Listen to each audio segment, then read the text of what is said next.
Hello viewers, welcome to our daily bulletin. Up next are the headlines. President Trần Đại Quang pays visit to war invalids. Nguyễn Xuân Phúc is re-elected as Prime Minister of Vietnam.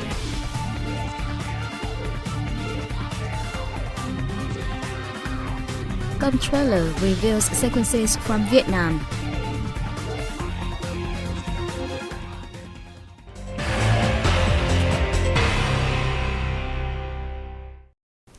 On July 26th, one day before War Invalids and Fallen Combatants Day, President Trần Đại Quang visited and presented gifts to invalids in the northern province of Hà Nam.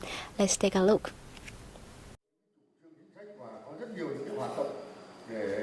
Talking with former soldiers at War Invalids nursing centers in Hà Nam Province, Duy Tiên, Thanh Liêm, and Kim Bảng districts, the president expressed his gratitude to fallen combatants' families, war invalids, and their families for their great contributions and sacrifice in the struggle for national independence, reconstruction, and defense.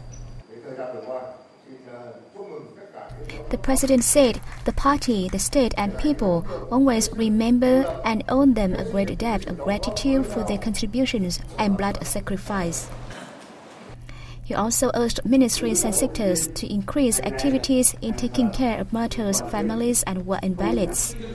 The president was accompanied by representatives from the Ministry of Labour, Invalids and Social Affairs, and National Assembly deputies from Ho Chi Minh City.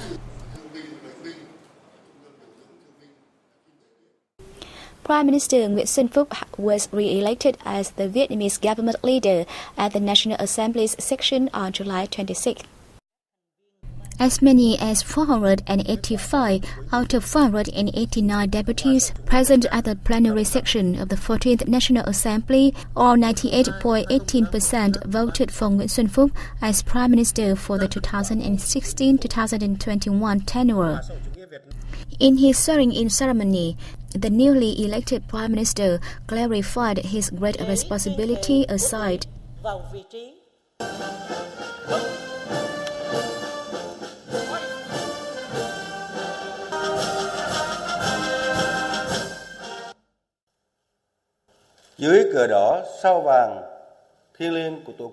Under the sacred national flag and in front of the National Assembly and voters nationwide, I, Prime Minister of the Socialist Republic of Vietnam, swear to be absolutely loyal to the nation, the people, and the Constitution of the Socialist Republic of Vietnam. I commit to doing my best to fulfill the tasks assigned by the party, state, and people.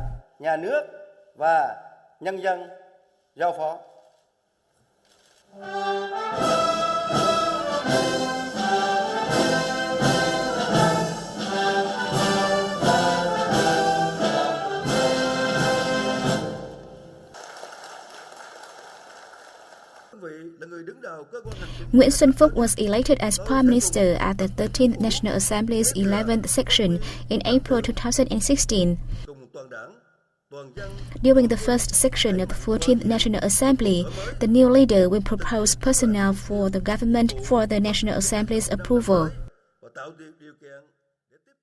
Foreign ministers from 10 ASEAN nations and China, Japan, and the Republic of Korea gathered in Vientiane, Laos on July 26th to seek ways for enhancing the ASEAN Plus 3 cooperation. During the 17th ASEAN Plus 3 ministerial meeting under the chair of host Foreign Minister Salomsay Kommasip, participants spoke highly of the ASEAN Plus 3 cooperation since its establishment in 1997, particularly in finance and food security. The delegates welcomed the Chiang Mai Multilateralization Initiative, the establishment of the ASEAN Plus 3 Macroeconomic Research Office, the Asian Bond Market Initiative, and the Credit Guarantee and Investment Facility. They said these initiatives had continuously enhanced the security of the regional financial network, thus stabilizing the regional economy. The minister reaffirmed the significance of the ASEAN Plus 3 mechanism in promoting regional peace, stability, and development.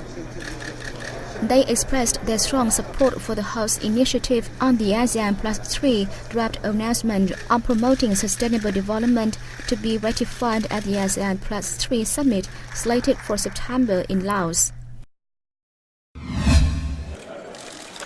The same day, the 6th East Asia Summit Foreign Ministers meeting was convened as part of the 49th ASEAN Foreign Ministers meeting.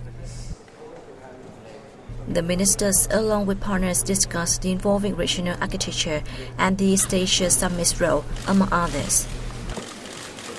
They highlighted the East Asia Summit's remarkable progresses in prioritized fields such as energy, education, finance, global health, disaster and environment management, and ASEAN connectivity.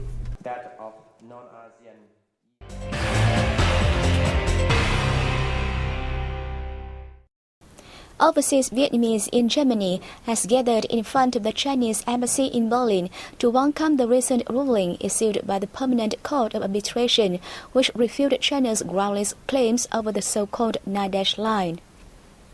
The gathering drew the participation of hundreds of Vietnamese experts representing the Vietnamese organizations in Germany, as well as Philippine and international friends. Lê Hồng Cường, head of the organizing board, said the participants wanted to show their support for the court's ruling on the Philippines' lawsuit against China's unfounded claims in the East Sea, as well as their determination to safeguard Vietnam's territorial sovereignty. Cường informed the demonstrators about the response of the international community and public opinion in Germany to the ruling issued on July 12. He read a statement of the communities of Vietnamese, Philippine and international friends in Germany, which indicated their support for the ruling and condemned China's actions to build artificial islands in the East Sea. The statement called on the world community and international organizations to raise their voice, demanding China to respect the tribunal's verdict and the United Nations Convention on the Law of the Sea 1982. The fourth high-level economic dialogue between Vietnam and France took place in Paris on July 25th. The event was considered as a preparation for a state visit to Vietnam by French President François Hollande in September. Addressing the dialogue, the French Minister of State for Foreign Trade, the Promotion of Tourism and French National Support, Mariette Fent, stressed that France highly valued Vietnam's open-door policy, which has facilitated the signing of ambitious deals between two countries. However, he noted France and Vietnam still have potentials for stronger cooperation in such areas as energy, healthcare, urban infrastructure, and digital services. The official revealed that a large number of French enterprises and groups will accompany President François Hollande on his visit to Vietnam in September. For his part, Vietnamese Deputy Minister of Planning and Investment Nguyễn Thị Phương asserted that Vietnam always attaches importance to its economic ties with France and regards it as a pillar of the bilateral strategic partnership. At the dialogue, the two sides reviewed their bilateral cooperation in the recent past and discussed cooperative orientations for the near future. They agreed to remove obstacles on market access in a bid to further step up trade and investment relations and create more favorable conditions for businesses from both nations.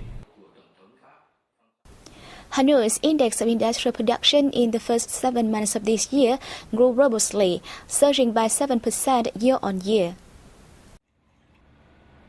From January to July, the processing and manufacturing industry posted a yearly rise of 7.3%, while electricity production and distribution grew 7.8%. Water supply and waste and sewage management and treatment increased by only 0.6%. Industrial products that posted high growth included food, clothing, medicine, steel and iron, and furniture.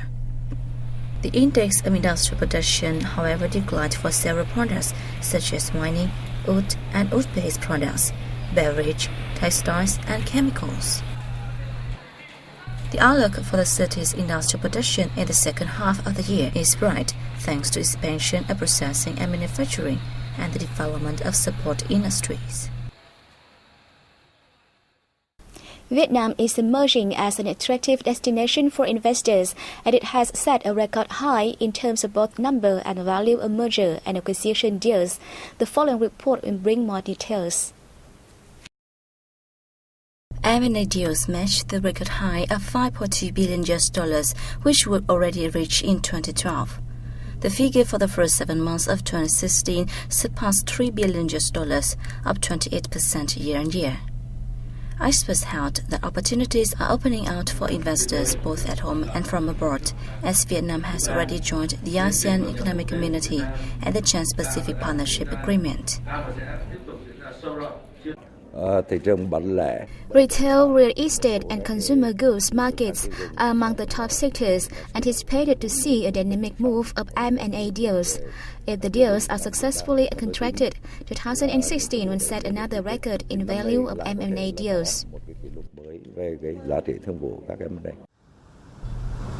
M&A has been seen as an effective channel to mobilize capital, helping to accelerate the restructuring of enterprises and economy. However, it poses challenges as well. Right now, I think the legal framework in Vietnam allows for foreign direct investment. However, there are still a few legal barriers that I think make it cumbersome. The Vietnam Merger and Acquisition Forum 2016, with the theme M&A in Open Economic Space, will be held in Ho Chi Minh City in August. The forum is scheduled to assess new opportunities and challenges and put forward specific proposals to refine the legal framework for M&A activities while serving as a bridge to connect domestic and foreign investors.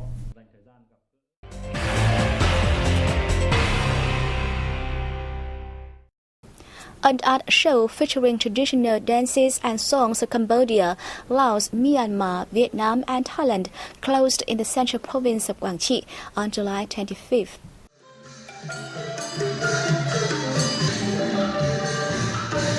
The event was jointly organized by the Department of Performing Arts, the Department of International Cooperation under the Ministry of Culture, Sports and Tourism, the Vietnam Musicians Association, the Vietnam Dancers Association, and the People's Committee, and the Department of Culture, Sports and Tourism of Quang Tri.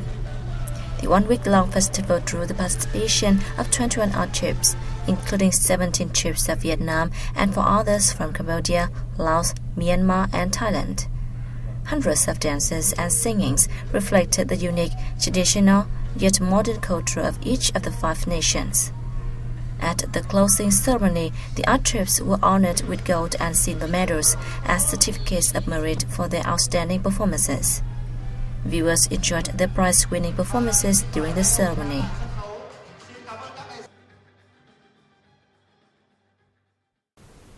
The imposing scenes and thrilling beauty of Hat Long Bay, Chiang An Complex, and mountains in Quang Binh Province were showcased in the official trailer for the Hollywood blockbuster Gong Alan, which has been unveiled by Warner Bros. Pictures and Legendary Pictures at San Diego Comic-Con.